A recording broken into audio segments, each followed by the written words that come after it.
Take any questions, but before that, just these horrible news waking up to this morning in Virginia.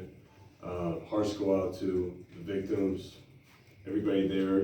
It's a friend of mine was telling me earlier. There's 600 shootings we've had this year, mass shootings, that is. So it's about 2 a day. It's pretty sad news, and just want everybody to know there are hearts with them and thinking about the victims, the football team, and really sad. So, but anyway, answer any questions, but just wanted to share that our hearts are with them. That's a tough one to come back from. Yeah. But on a good note, great memories for you personally in Indianapolis. Do you ever think about these things, kind of going back there with the team and all? I mean, is that on your mind? Not really, to be honest with you. I mean, do think about that. Indy's been good to us, no Right. question. We've had some special moments there, but been pretty locked in just on Kansas and our team and what we need to do to get ready for tomorrow night. But there's no question that I think about the special moments we've had, but that doesn't go into the preparation necessarily for this game. John, are defense and rebounding the keys tomorrow?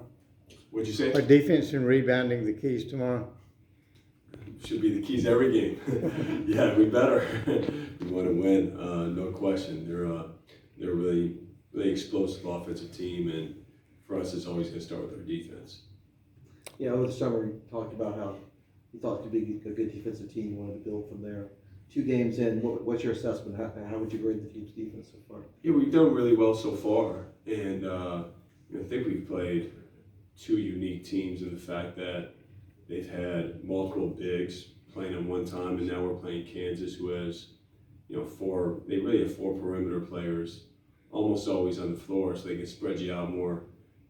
They really push faster than either of these teams that we've played. They really get it down fast in transition. But our energy's been there, our effort, our ability to follow a scouting report. I've been really encouraged with what we've done so far defensively, with, of course, knowing we have a long way to go and a lot of room for improvement.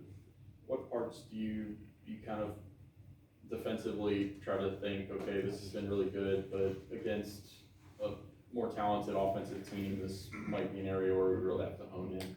Well, I think just the consistency of doing it right, the consistency of how we play in pick and roll defense, how we are we contesting every shot, and we've made life difficult, but teams first 2 games they've also missed open shots against us, and a team like Kansas, they're going to make you pay for those, and as much as we can, finishing possessions, finishing plays off, and again, we've done a good job, but against Kansas we need to step our game up and do even better.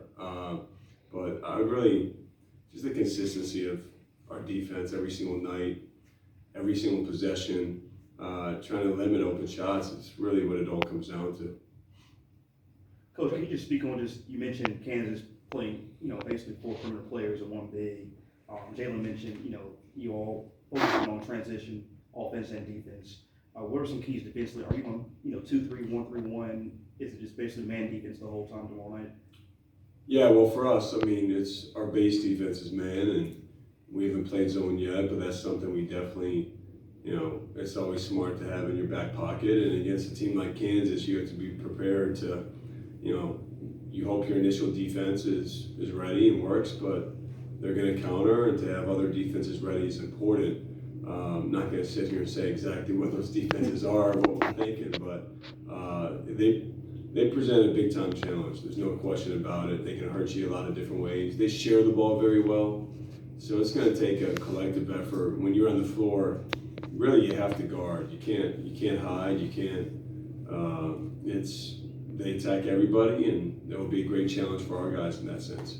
What are some of the processes that it took to get a young team, which is difficult, to play defense this well this early? I mean, did it take a lot of commitment? Can you just walk us through that? I mean, they're really playing well. Yeah, well, they've embraced the commitment on the defensive end, and I still think we have a long way to go. We have a long way to go, but you have to take it step by step, and the consistency of us in practice, these guys showing up every day, them wanting to get better, them embracing. We're doing four-man show today, and we're doing closeouts, and they want to get better at it. And that's been the fun thing. I think if you saw us, July 1 versus, to right now, it's been a big improvement. Hopefully you say the same thing from where we are now versus a month or two from here. Do you have a preference on this game being a couple games into the season as opposed to being the opener? I'm not sure. I think there's positives to both, but the fact is, playing this game, we've learned a lot. We've learned a lot each year. We've done this. You're in a better mood after you win, but we've drawn a lot from the losses as well. And it's been good both ways. They probably know us a little bit better now. We probably know them a little bit better. But still, this is always a game. You get a great gauge for where you're at, really where you need to improve, how you can get better from here. And I think that it doesn't matter whether it's the first game or whether it's the third game for that. The event was founded the year after you graduated. Yeah, what's up with that? What sort of experience do you think it gives the players, especially in comparison with your own? Well, one, I hope it's part of the reason our guys chose to come to Duke, to play in front of this kind of crowd on this stage. It's not a game to try to overcoach, overanalyze, overthink. It's a game you want your players to really follow their instincts, and again let's go for it, and then see where we're at. And I wish we had played in it. Now that you mention it, I'm kind of that's a bummer. I didn't get to play in this, but I've been able to coach in a lot of them, and it's always been a big time experience for us. Jon, have you and your predecessor figured out sort of your post-game or in-week interactions and how that's going to work? Or is that something that you think is going to evolve over time? Oh no, it's for us. We've been in really off season, during the season. We've been just in constant communication. Spoke to him yesterday for a while. Got to catch up, and we run into each other. We see each other often. I don't know that we need even a set time or anything, because organically it happens where I'm going to him. He'll give me a shout, and it's been great. So I don't know how it can evolve other than just continuing to maintain an amazing relationship and friendship. When Derek woke up Saturday, do you have any soreness or tenderness, anything like No, that? he felt great. And is he ready for more than 15 minutes in a game if you need him to? Yeah, he's ready. He's feeling great, and he's ready to take that next step now. Yeah, he's feeling good. He's feeling great. How's Whitehead doing? Yeah, he's doing great. First day of 5-on-5 yesterday, and just needs to continue to progress. He's getting in better game shape, and he's attacking it every day. So we can't wait to get him back with us here soon. Coach, how do you do Kansas tomorrow night? How do you keep your team level-headed, knowing that, hey, just shut out the outside noise, first big-time primetime game for a lot of these players on national broadcast, but how do you keep your team level-headed, calm, poised, and collected going into this matchup?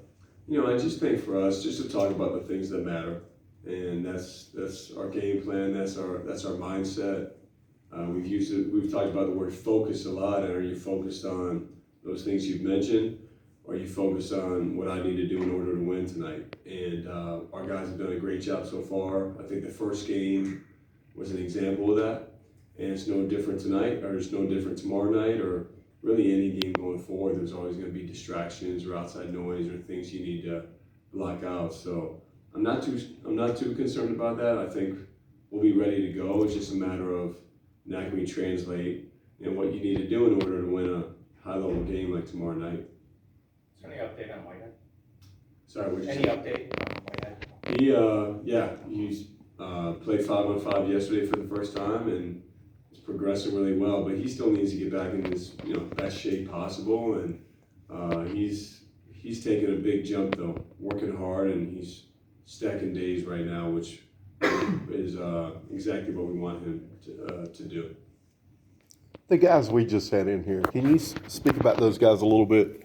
Kyle's had a couple of double-doubles, but you still get the feeling that the best is yet to come for him? Yeah, better be. Yeah, better be the best yet to come. Yeah. Kyle's done great. I mean, look, he's had 2 double-doubles last game. I think he had the potential to have 25-point game too. I mean, Worked really hard. It reminds me a little bit of AJ Griffin, how he just, from the summer to, throughout the year, he just kept his head down, worked incredibly hard. He's done everything that we've asked him to do, and he's going to be great and getting better and better. And the same thing for Jalen. Jalen's you can coach him hard. Went through adversity last year. He will continue to go through adversity. That's part of being an athlete, part of being a basketball player. But he has great belief in himself. He has great belief in our team, and he's really set the tone for the, competitiveness and toughness you have to have in order to win. How would you assess Kyle on the defensive end in particular? Yeah, Kyle's done well. He's done well. There's, of course, areas to improve, and he's still, figuring out. He's going to have to, the versatility of his defense will have to continue to expand and grow because, we're asking him to guard really every position. And there are times where he'll switch, times where he won't, but he will guard guards, he'll guard bigs, and he's really improved moving his feet, using his size. And he's done a really good job in pick and roll defense. Just needs to continue to improve against different matchups. And I think it's a great task tomorrow night, not just for him, but for all of us, for all of our guys, where they can really hurt you at every spot. How valuable is it when looking at your bench and you kind of know what you're getting already when you bring in Jacob and Jalen? Yeah, no, it's a huge thing. And last game we got better when those two guys went in the game, and I don't think that's the only time that's going to happen. They're consistent. They show up every day, and they're not about scoring. They're like for young kids, that they'll watch the game or study it. They should watch those two guys because they make an impact beyond scoring, and even they can make an impact without scoring. And that's really valuable. We feel we're going to be able to do that, but the defense, the rebounding, the passing, that's been a huge thing for us. Anything else?